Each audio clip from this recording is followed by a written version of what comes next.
Doutor Alcino, muito se fala de uma alegada guerra declarada aos filhos, família, se quisermos, de José Eduardo dos Santos, bem como uma tentativa de se apagar o legado por ele deixado por parte do atual presidente.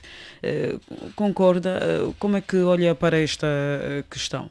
Não só eu concordo, como estou muito envergonhado com esse drama todo que acontece com o MPLA e, sobretudo, com o José Eduardo dos Santos.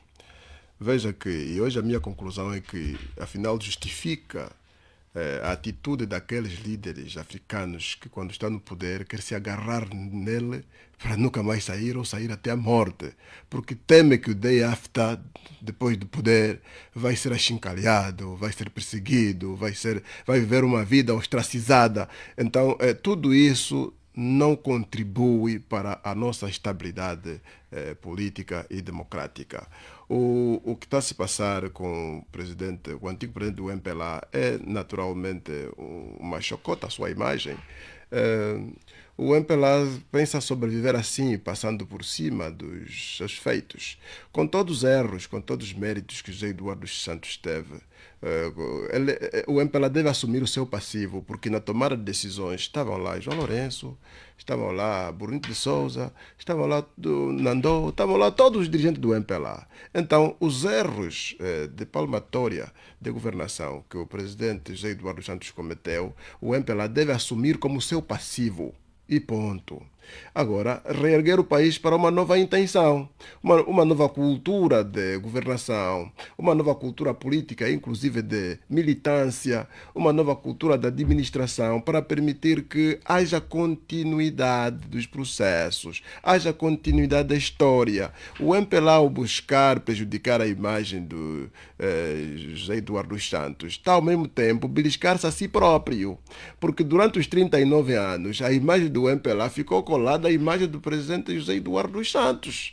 Então, essa teoria de buscar o culpado, como era antes do Dr. Jonas Malheiro Savimbi até a sua morte. Depois o MPLA buscou agora José Eduardo dos Santos como principal culpado do processo de desenvolvimento. Amanhã vai ser João Lourenço, o principal culpado do processo do crescimento econômico, e sei lá. E então o país fica abocanhado num processo cíclico de culpados e nunca se vai atar novos passos para o desenvolvimento. Portanto, é uma vergonha e seria bom que os ideólogos do MPLA revissem a postura. Eu estou a pedir clemência a José Eduardo dos Santos. Chega! É necessário que o país recomece com novas intenções. E os desafios que temos para o futuro são tão grandes que precisa do nosso cérebro bem mais fresco, sem rancor, sem ressentimentos, para termos energia e saber suficiente, no sentido de Deus nos abençoar, nos dar sabedoria, para que decidamos com criatividade coisas que vão, de facto, dar um salto qualitativo no processo do crescimento e do bem-estar das nossas comunidades. Agora, se ficarmos, ora, um olho para frente, olha um olho para trás, ou às vezes os dois olhos todos para trás, então naturalmente nós não conheceremos o processo de desenvolvimento que tanto propalamos. Então, o MPLA deve servir, deve determinar uma clemência a José Eduardo dos Santos, a sua família, e encerra o processo e começamos uma nova intenção. Esse é o meu Muito bem. ponto de vista. Obrigada, deputado Alcino. Dr. Gonga, para fecharmos a nossa abordagem, queremos ouvi-lo.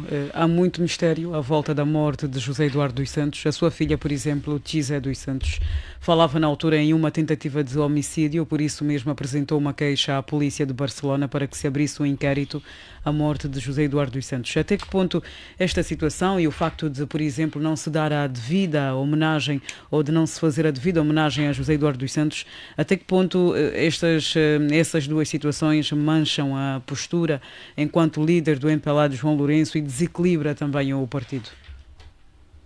Não há desequilíbrio. O presidente José Eduardo dos Santos foi, se não o segundo militante do MPLA a assumir funções de Estado depois do presidente Agostinho Neto, e continuará nos anais da história, quer ao nível do MPLA, do partido, meu partido, quer ao nível do Estado. E tem merecido devido respeito. Tanto é que nos atos do MPLA, quando se entoa o hino, faz-se um minuto de silêncio em memória de todos os militantes e todos que, pela causa da pátria e mesmo do partido, terão tombado. Então, o ruído que se faz de fora não nos cabe a nós tentar não reflete o que alguma realmente está a resposta, acontecer não é? E se forem, quem no visita interior do a sede partido. nacional do MPLA vai ver a ordem cronológica do presidente e a imagem maior. Pronto, eu penso Houve uma que homenagem oficial, pelo menos não tivemos, eu não tive conhecimento, houve no dia 8 de julho, na segunda-feira, portanto, uma homenagem, houve uma mensagem, pelo menos uma manifestação que refletisse a homenagem que tanto se esperava a José Eduardo dos Santos por parte do partido. mas quem esperava? O povo, no caso, né?